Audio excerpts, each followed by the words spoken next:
and welcome back to Googie's Kitchen, and if you are new here then hello and welcome. My name's Alexis and I post 2 videos a week on a Tuesday and a Thursday at 7 AM.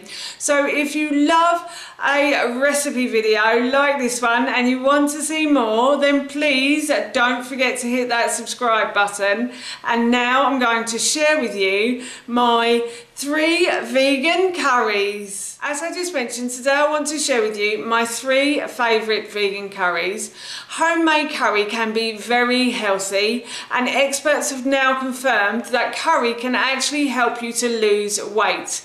Due to the spices, it can help with weight loss. So if you're looking to lose a few pounds this January, or if you're trying to just slim down a little bit, then curry is a delicious way to do that.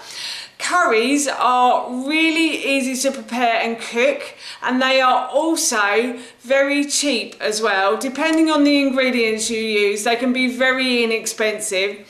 We love eating curry. We do generally tend to eat a curry once a week, I'd say, and I thought I'd share 3 of my favourites with you today.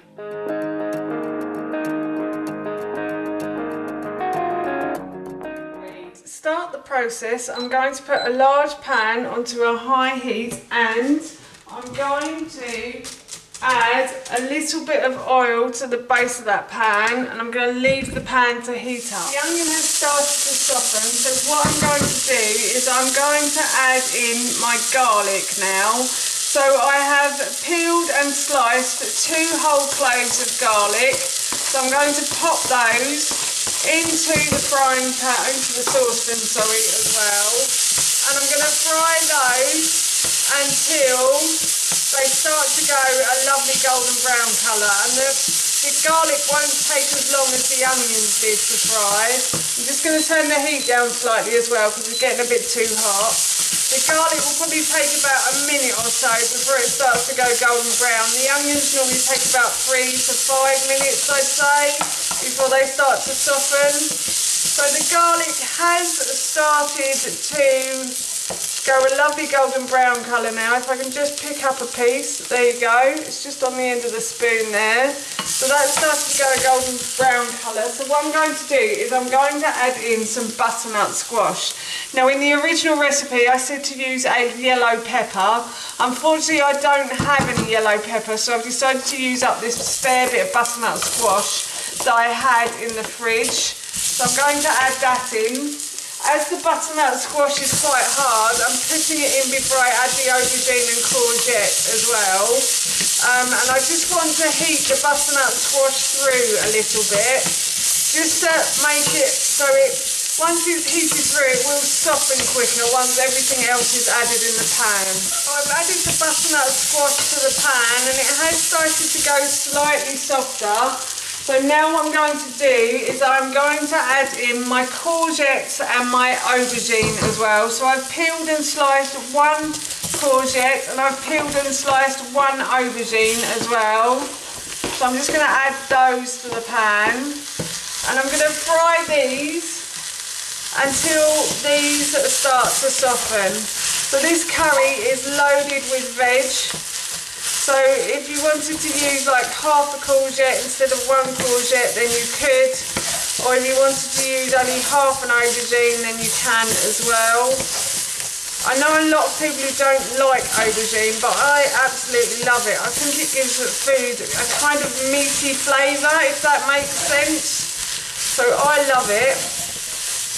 And I'm just going to fry these vegetables now until these start to soften. It should probably take a couple of minutes before they do. So the aubergine has started to cook.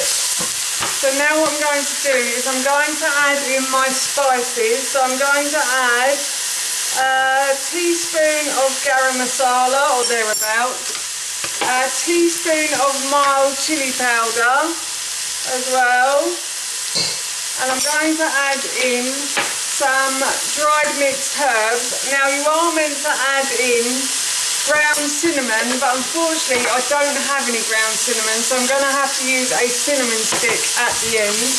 So now what I'm going to do is just fry those in with the vegetables so everything is covered all of the herbs and spices are covered in the vegetables cover the herbs and spices. The herbs and spices are covered in the vegetables. Does that make sense? Yeah, I think it does. Yeah, anyway, so I'm just going to stir this round, and then I'm going to add in my tomatoes now. So I've got 2 tins of tomatoes here, so I'm just going to pour in as well, like so. I'm going to stir those in, and then I'm going to add in my black beans now as well. So I'm going to add in, now I've used dried black beans, but you can use tinned if you want to. So in the original recipe I think I said to use 2 tins of black beans. I'm actually using about 200 grams of black beans today, so I'm going to add those in to the curry sauce as well. I'm just going to mix that round, and then finally I'm going to add in my cinnamon stick, and I'm going to bring everything to the boil again. Add in my cinnamon stick like so, and I'm going to bring everything to the boil, and then I'm going to leave this to simmer for a really long time, probably I'd say about 30 minutes or so. And then I shall cook some quinoa. You can have this with rice or millet, or what else have we started? Buckwheat as well we've started to have now.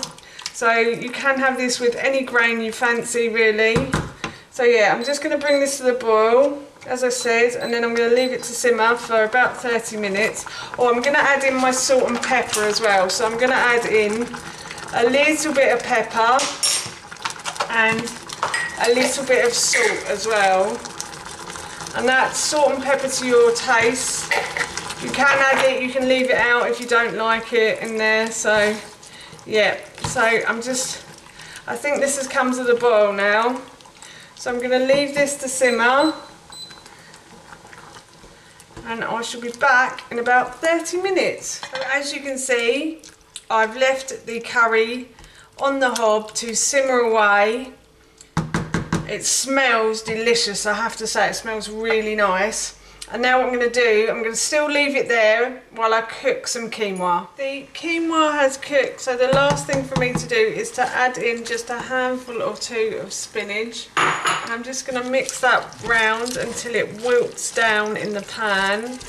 And then I'll probably add a little bit of yoghurt to the curry, and that is our dinner done. Finally, I'm just going to add a little bit of yoghurt to the top of the curry just to make it a bit more creamy, and I'm going to mix that in a little bit, and I'm just going to try a little bit of the curry, see how it tastes. It smells so good.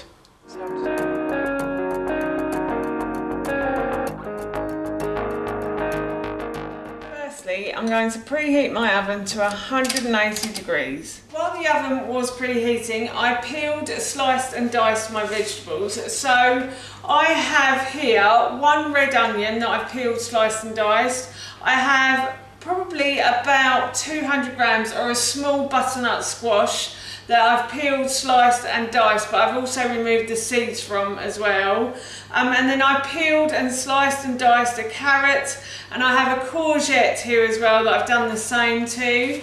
So I'm just going to put these into my baking tray. Now my baking tray is a Pampered Chef stoneware baking tray, and stoneware is really good at absorbing the badness from the food and leaving the goodness. So that's why I don't really need any oil or any greaseproof paper, but if you're using an ordinary baking tray and you want to use greaseproof paper, then please do. And then what I'm going to do is I'm going to pour a little bit of olive oil over the top of those vegetables, and I'm just going to toss those together like so, and then I've got to go and grab myself a spoon. Now that my vegetables are covered in the olive oil, what I'm going to do is I'm going to sprinkle over my herbs and spices. So I have 1 teaspoon of oregano that I'm just going to sprinkle over like so, And then I also have a teaspoon of mild chili powder as well. So I'm just going to sprinkle over some mild chili powder. And then I've also got some garam masala that I'm going to sprinkle over as well. I love the smell of garam masala, it's really nice. I do love that smell. And then I'm also going to sprinkle over some garlic as well. So just some garlic granules. If you wanted to use garlic cloves, then I'd say probably use 1 to 2 garlic cloves. And then I'm also going to sprinkle over some ground sweet cinnamon as well. Probably about half a teaspoon. And then of course I'm going to add salt and pepper to this as well. So salt and pepper to your taste. So I'm just going to sprinkle over some salt like so. Just a couple of pinches. And then I'm also going to sprinkle over some pepper as well. And with the mild chili powder, I know it's a masala, but some people might like it a bit hotter. So you could use medium or hot, but I am serving this to my son today, who doesn't mind spice, but he doesn't like it too spicy. So that's why I'm only using mild. We're still getting him used to spice in this house. So yes, I'm just tossing all of these together now in this baking tray until everything is covered in the herbs and the spices. It's starting to smell really nice already, I have to say. And now what I'm going to do is I'm going to put this into the oven for about 30 to 40 minutes, or until the vegetables start to go golden brown and crispy on the outside. Yesterday I weighed and measured my chickpeas into a bowl, and then I poured water over the top, and I made sure there was enough to cover the chickpeas and a little bit more. Then I left them to soak in the fridge overnight, and then all I've done this morning is just drain and rinse them over the sink. So now what I'm going to do is I'm going to pour those into my saucepan, and I'm going to add water to these. So I'm going to add enough water to cover them, and then 2 inches above as well, hopefully. So you need a lot of water to cook chickpeas. It's so that they don't all bang together in the pan and bruise each other. They don't like to do that apparently. So yes, and now what I'm going to do is I'm also going to add a teaspoon of baking powder to the water as well. And what the baking powder is going to do is hopefully soften the chickpeas and make them cook slightly quicker as well. So I'm now going to put my heat onto high on my hob, and I'm going to put the lid on. I'm going to let these come to the boil, and then I'm going to leave them to simmer for probably a good half an hour. On the packet it says 10 minutes, but I think the packet is slightly wrong. It depends on how old the chickpeas are, is how long it will take them to cook, but also adding the baking powder does help them to soften a lot quicker and cook a lot quicker as well. So I brought the chickpeas to the boil, and now what I've done is I've just simply turned down the heat, and I'm going to leave them to simmer for probably about 20 minutes for the remaining time of the vegetables in the oven, and then I'll check them after 20 minutes. So my veg have been in the oven for a good 40 minutes now, and as you can see they've started to go slightly golden brown around the edges. So that means they're cooked, they're perfect. So what I'm going to do is I'm going to take these out and I'm going to leave them to cool. The chickpeas have cooked and they are lovely and soft, and what I've done is I've turned the heat off already, and I'm going to take these to the sink and drain them through the colander.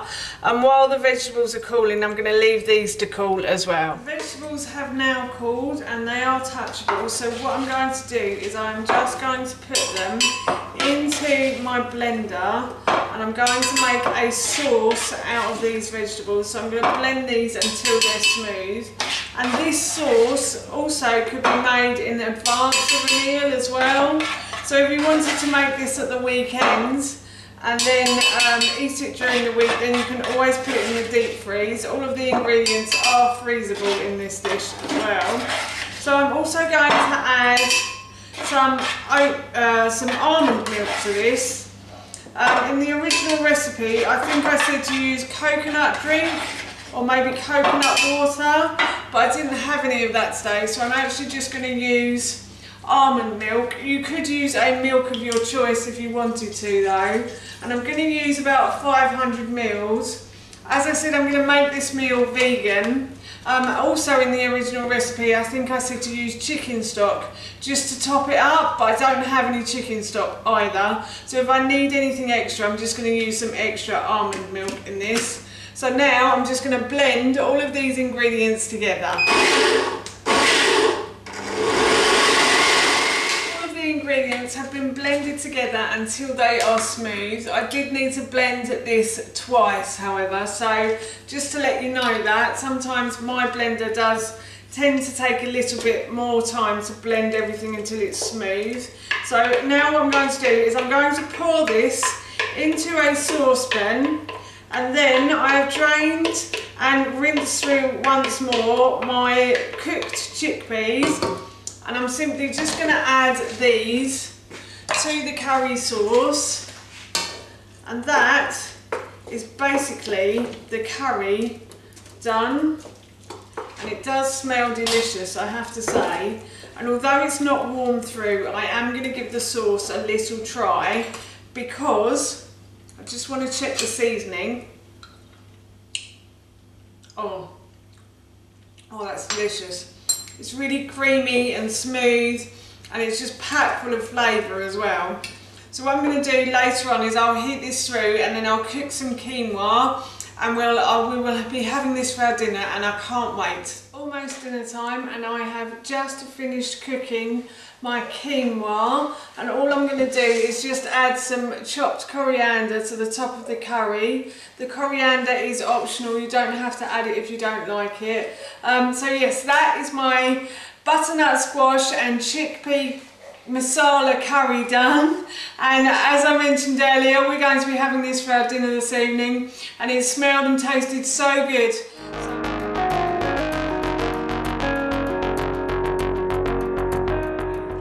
I'm going to do is preheat my oven to 200 degrees. My oven has preheated, so now what I'm going to do is I'm going to roast my vegetables. So as well as aubergine, I have a couple of other vegetables that I like to put into this curry as well. So I have peeled and cubed one aubergine, so I've done them to about 1 centimetre piece, the cubes, and then I've also peeled and cubed one courgette as well, so I've done those to about 1 centimetre piece, and I'm going to put those into my baking tray like so.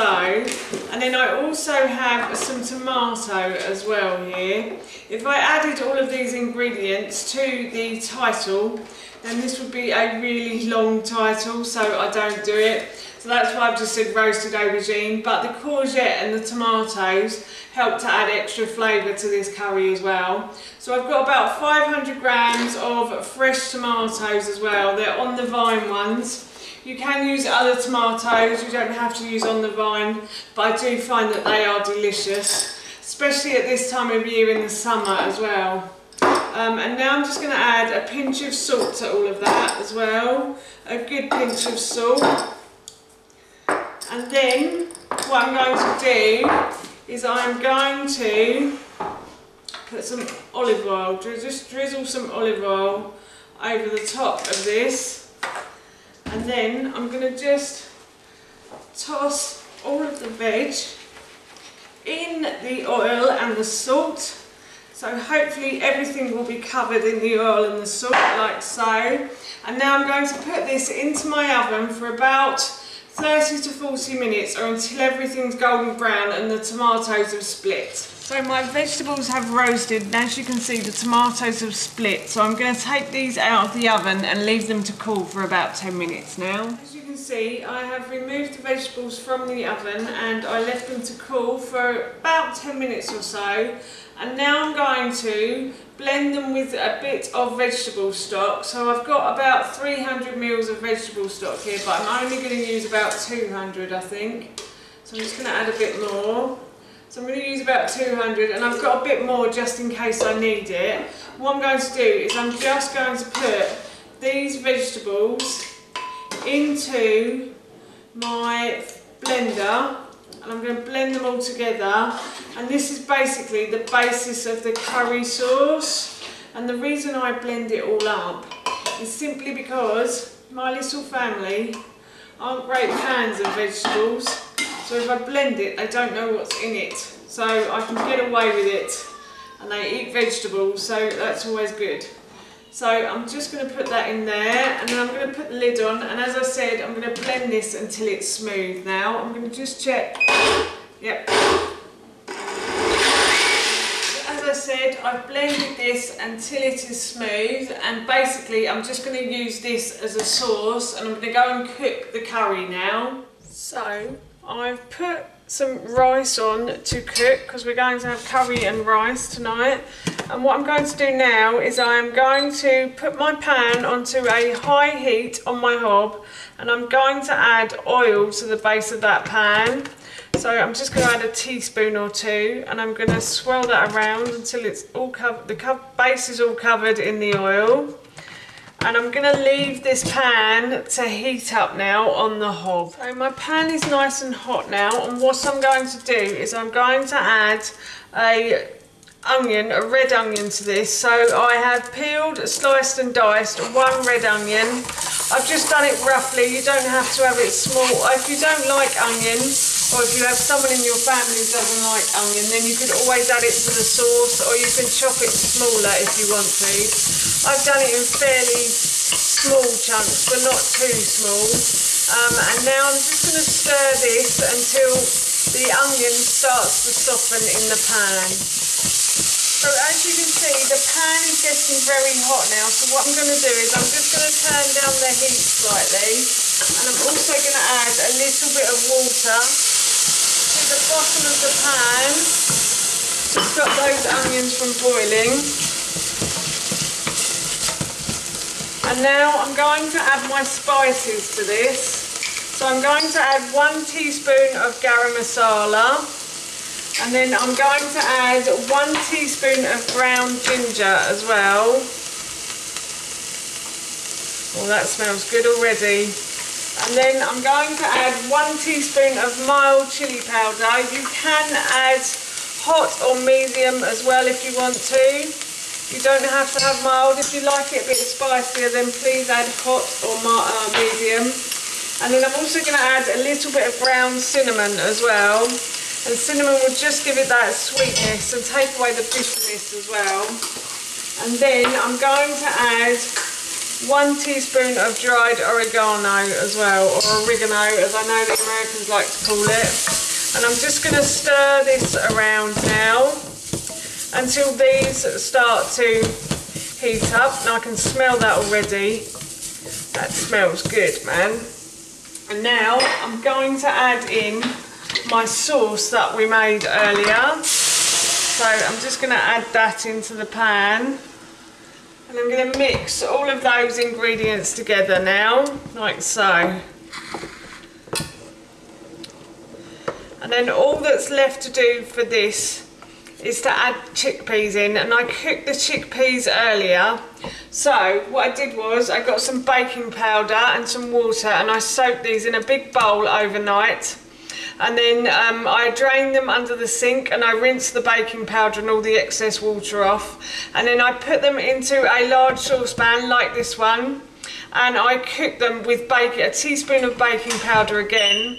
And now I'm going to add these to my saucepan, and I'm just letting my rice come to the boil, and I'm just going to turn the heat right down on this, and I'm going to leave it to simmer now. I've just tried a little bit of the sauce. I'm going to try a bit more. And I think it just needs a touch of salt and a bit of pepper. So a little bit of salt. I know I added salt at the beginning, but I don't want to add too much, but just a touch more. And then I'm just going to add a little bit of pepper to this as well.